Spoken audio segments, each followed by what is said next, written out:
Hello friends, welcome back to my channel choose PSC track. അപ്പോൾ ഇതെന്താ വണ്ടികളൊക്കെ കാണുന്നതെന്ന് വിചാരിക്കും.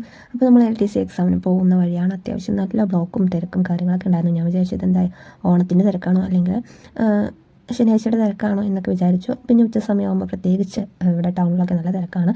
ഇതിന് മുന്നേ കുറേ നേരം ഒരു അരമണിക്കൂറോളം ബ്ലോക്കിൽ പെട്ട് നിന്നിട്ടുണ്ടായിരുന്നു. അത് കഴിഞ്ഞിട്ട് മെല്ലെ വണ്ടി ഒന്ന് നീങ്ങി തുടങ്ങിയപ്പോഴാണ് ഞാൻ വീഡിയോ എടുത്തത്. പിന്നെ LDC എക്സാം ആയതുകൊണ്ട് തന്നെ അതിൻ്റേതായ എല്ലാ തിരക്കുകളും റോട്ടിലുണ്ടായിരുന്നു. പിന്നെ നേരത്തെ തന്നെ വീട്ടിൽ നിന്ന് ഇറങ്ങിയിട്ടോ അതൊന്നും ഞാൻ വീഡിയോ ചെയ്തിട്ടില്ല. പിന്നെ മോളെ കാണാതെ നെയ്സിൽ ഇറങ്ങിപ്പോയതാണ്. ഹസ്ബൻഡ് വന്നിട്ടുണ്ടായിരുന്നു. എക്സാമിന് ഇവിടെ അടുത്ത് തന്നെയാണ്, ഒരുപാട് ദൂരമൊന്നുമില്ല. വീട്ടിൽ നിന്ന് 14 കിലോമീറ്റർ യുവക്ഷേത്ര കോളേജ് എന്ന് പറയും, മുണ്ടൂരാണ്. അവിടെയായിരുന്നു എക്സാം ഉണ്ടായിരുന്നത്. 2 സെൻറ്ററിലാണ് യുവക്ഷേത്രയുടെ 2 പാർട്ടുണ്ട് കോളേജ്. 2ലും എക്സാം നടന്നിട്ടുണ്ടായിരുന്നു. എനിക്കുണ്ടായിരുന്നത് ഹോട്ടൽ മാനേജ്മെൻറ്റ് ആ ഒരു ഭാഗത്തുള്ള ആ ഒരു കോളേജിലായിരുന്നു. ഒത്തിരി ആൾക്കാരുണ്ടായിരുന്നു അവിടെ. പൊതുവെ ബോയ്സിനൊക്കെ ദൂരം ലോങ് ഒക്കെയാണ് കൊടുത്തിട്ടുള്ളത്. അതുകൊണ്ട് തന്നെ ബോയ്സ് കുറവായിരുന്നു. എവിടെയും നമ്മൾ ഗേൾസ് തന്നെയാണ് മുന്നിട്ട് നിൽക്കുന്നത്.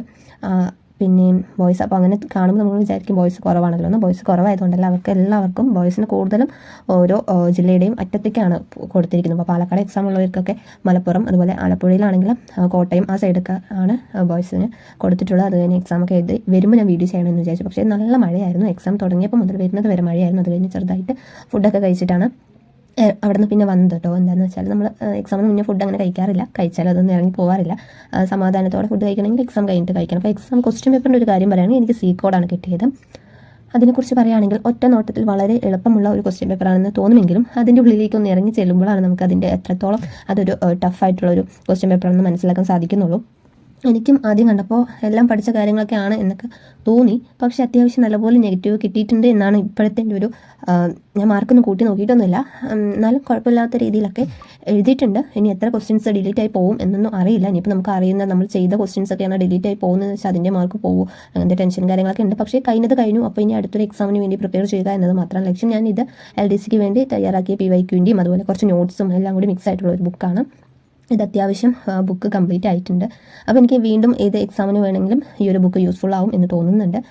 കാര്യം ഞാൻ പഠിച്ച ഒരു പാറ്റേണും അതുപോലെ തന്നെ സിലബസ് ഫുൾ കവർ ചെയ്തതുകൊണ്ട് തന്നെ ഫുൾ എന്ന് വെച്ചാൽ അത്യാവശ്യം വേണ്ടതൊക്കെ കവർ ചെയ്തിട്ടുണ്ട്. അപ്പോൾ ആ ഒരു ഭാഗത്ത് നിന്നൊക്കെ ക്വസ്റ്റ്യൻസ് ഒരു ക്വസ്റ്റ്യൻ ആണെങ്കിലും അത് വരുമ്പോൾ നമുക്കതൊരു സന്തോഷമാണ്. അപ്പോൾ നല്ലപോലെ നെഗറ്റീവ് കിട്ടാൻ പറ്റുന്ന ഒരു ക്വസ്റ്റ്യൻ പേപ്പർ തന്നെ ആയിരുന്നു.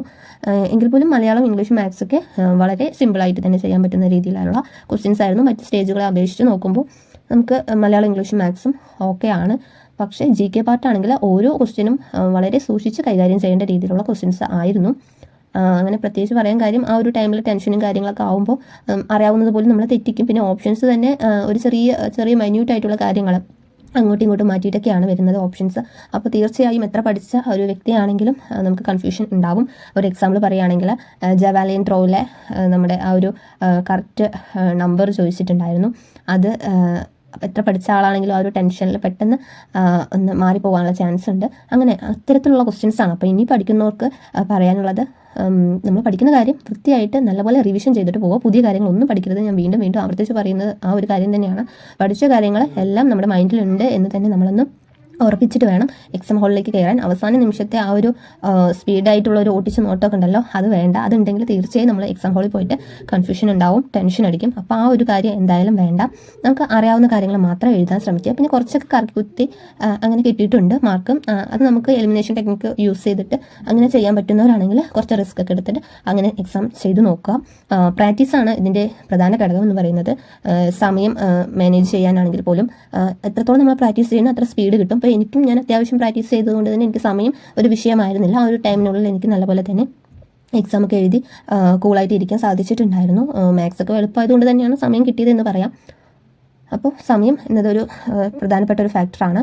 അപ്പോൾ നല്ലപോലെ തന്നെ പ്രാക്ടീസ് ചെയ്യുക. ഇനിയുള്ള സമയത്തും നല്ലപോലെ പ്രാക്ടീസ് ചെയ്യുക. അതുപോലെ തന്നെ ഈ 3 സ്റ്റേജും അല്ലെങ്കിൽ ഈ 4 സ്റ്റേജും അത്യാവശ്യം എല്ലാ സിലബസൊക്കെ കവർ ചെയ്ത രീതിയിലാണ് ക്വസ്റ്റ്യൻസ് വന്നിട്ടുള്ളത്. പിന്നെ ചില ക്വസ്റ്റ്യൻസ് ആൻസർ ഒന്നും കൊടുത്തിട്ടില്ല. അപ്പോൾ അങ്ങനെയുള്ള ക്വസ്റ്റ്യൻസ് നമ്മൾ കാണുമ്പോൾ തന്നെ അത് സ്കിപ്പ് അടിക്കുന്നതാണ് നല്ലത്. ആൻസർ ഇല്ലാതെ വെറുതെ നമ്മൾ ക്വസ്റ്റ്യൻ വെറുതെ വായിച്ച് നമ്മുടെ സമയം കളയണ്ടല്ലോ. അപ്പോൾ അങ്ങനത്തെ ക്വസ്റ്റ്യൻസും നമ്മുടെ PSC മറക്കാതെ തന്നെ ഇട്ടിട്ടുണ്ട്. അപ്പോൾ അതും ഇനി വരാൻ പോകുന്ന എക്സാംസ് എഴുതുന്ന ആൾക്കാരാണെങ്കിൽ അങ്ങനെയുള്ള ക്വസ്റ്റ്യൻസ് ഉണ്ടെങ്കിൽ സ്കിപ്പ് ചെയ്യാൻ ശ്രമിക്കുക, സമയം കളയരുത്. അപ്പോൾ പറഞ്ഞു വന്നത്, നമ്മുടെ PSC ആ ഒരു പാറ്റേൺ നല്ലപോലെ തന്നെ നോക്കി ഇടുന്നുണ്ട്. അതായത് എല്ലാ ഭാഗത്തുനിന്നും കവർ ചെയ്ത് വരുന്നുണ്ട് ക്വസ്റ്റ്യൻസ് ഒക്കെ. ഓരോ സ്റ്റേജിലും ഏതെങ്കിലും ഒരു ഭാഗമൊക്കെ ടഫായിട്ട് വരുന്നുണ്ട്. കഴിഞ്ഞ വീഡിയോയിൽ ഞാൻ പറഞ്ഞിട്ടുണ്ട്. അപ്പോൾ അതൊക്കെ ഒന്ന് ഈ ഒരു സ്റ്റേജിൽ 4 സ്റ്റേജിലെ ക്വസ്റ്റ്യൻ പേപ്പറൊക്കെ ഒന്ന് അനലൈസ് ചെയ്താൽ നിങ്ങൾക്ക് മനസ്സിലാക്കാൻ പറ്റും ഏത് സ്റ്റേജിൽ നിന്നാണ് വന്നിട്ടുള്ളത്, ടഫായിട്ടുള്ളതൊക്കെ വരുന്നത്, എളുപ്പമായിട്ട് വരുന്നത് എവിടെ നിന്നാണ്, അതൊക്കെ നമുക്ക് മനസ്സിലാക്കാൻ സാധിക്കും. അപ്പോൾ അതൊക്കെ ഒന്ന് നോക്കി വെച്ച ശേഷം എക്സാം ഹാളിലേക്ക് കയറാൻ ശ്രമിക്കുക. പിന്നെ ഭരണഘടന ആ ഭാഗത്തു നിന്നും ഒന്നും ചോദിച്ചിട്ടില്ല. അവിടെ നിന്നാണ് നമ്മൾ ഒന്ന് പ്രതീക്ഷിക്കുന്നത്, കൺഫ്യൂസിംഗ് ആയിട്ട് വരാൻ പോകുന്നത് അവിടെ നിന്നൊക്കെയാണ് എന്നാണ് വിചാരിക്കുന്നത്. പക്ഷേ ആ ഭാഗത്തു നിന്നൊന്നും ക്വസ്റ്റ്യൻസ് വന്നിട്ടില്ല. അതൊക്കെ വളരെ സങ്കടം. ഒരുപാട് കാര്യങ്ങൾ PSCക്ക് ചോദിക്കാനുണ്ട്, പക്ഷേ അതൊന്നും ചോദിച്ചു. അപ്പോൾ അടുത്ത എക്സാം എഴുതാൻ പോകുന്നവർ എല്ലാവരും നന്നായി തന്നെ പഠിച്ച് എഴുതാൻ ശ്രമിക്കുക കേട്ടോ. അപ്പോൾ അടുത്തൊരു വീഡിയോയിൽ കാണുന്നവരെ ബൈ ബൈ.